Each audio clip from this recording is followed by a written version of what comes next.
This is a review for 7 Wonders by Repost Productions. It plays 3 to 7 players and plays in about 30 minutes regardless of how many players are playing.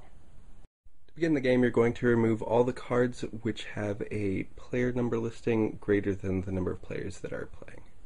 Then you're going to shuffle each of those decks and place them in the center of the board along with the victory point tokens and the money, and you're going to give each player a player board which represents a different wonder of the world. There are 2 sides to each player board, but they are in theory balanced, so you can mix and match. And deal each player 7 cards from the first deck. You also begin the game with 3 money. The game is played in 3 ages. Each age will have 6 turns in it. Each turn is simply choosing a card from your hand, playing it, and then passing the rest of the cards to the person on your left. There are 3 ways to play a card. You can either play it face up in front of you for the cost shown on the card. You can discard it face down to the center of the board for 3 money. Or you can pay the cost shown on your lowest level of unbuilt wonder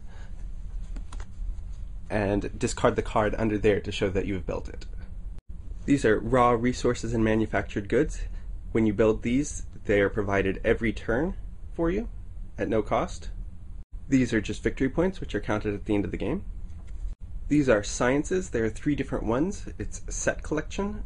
If you have all 3 different, for each set of 3 different, you get 7 points. And if you have a bunch of the same, it's how many you have of the same kind squared. So you get it both for the sets and for the for having multiples of the same. When you build something, you either just place it in front of you or tuck it under the board so that you can see its production value. The resources provided each turn do not carry over from turn to turn. They are use it or lose it, and each of the wonders has an innate production of one type of resource. If a card lists another card right next to its cost, that means if you already have that building built, in this case a scriptorium, then this card is free for you to build. You do not have to pay its cost. If you do not have the particular resources that you need to build a card, you can pay a neighboring player 2 money to use one of theirs. This doesn't stop them from using it, it just means you can use it as well. They cannot refuse that purchase. There are some cards which will make it cheaper. For instance, this one lets you pay the player on your right only 1 gold per resource of that type that you use. At the end of each age, you will check for military supremacy. You will see how many of these shield symbols you have. If you have more than the player on your right, during the first age you will get 1 victory point for each neighbor that you have greater military power than, and they will get -1 point. In the second age you will get 3 points for each neighbor that you have more military power than, and they will get -1 point. And during the third age you will get 5 points for each neighbor that you have greater military power than, and they will get -1 point. And then you check the player on your left in the same manner. If there's a tie, there's no exchange of victory points. For the first age, cards will be passed to the left. For the second age, cards will be passed to the right. For the third age, cards will be passed to the left again. At the end of the game, you will earn victory points for any wonders you have built which have victory points, any cards you have built which show victory points, including sets of science cards, and you'll get victory points for your conquests in battle, and you will receive 1 victory point for every 3 money you have. This game is quick to teach, quick to play, even at 7 players, while it is slightly slower just because there's going to be somebody who's slow at the table. It's still usually under an hour.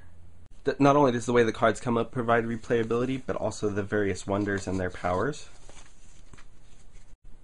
It's also interesting that when you're playing your first game, usually you're only worried about what you're doing, whether you can build things or not. And then your second game, you're looking more at your neighbors, whether they have stuff you can use, whether they're going to hurt you, things like that. And then after a few games, you'll start looking beyond your neighbors and whether or not you can pass cards because it'll help somebody several spots away from you. I have the German version of the game, but the only thing this affects is the names of some of the cards and a few of the abilities written on some of the wonders.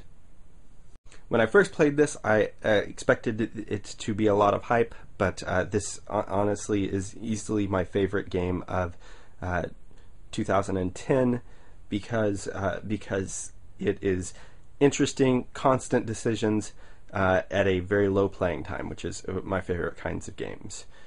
Endeavor is another good example of interesting and constant decisions at a very low playing time. And on top of that, it supports up to 7 players, which is almost unheard of. Some people say you are paying a lot for what you get in the box. That is kind of true. However, it is a very good game, and I feel I will get my money's worth out of hours spent having played this game.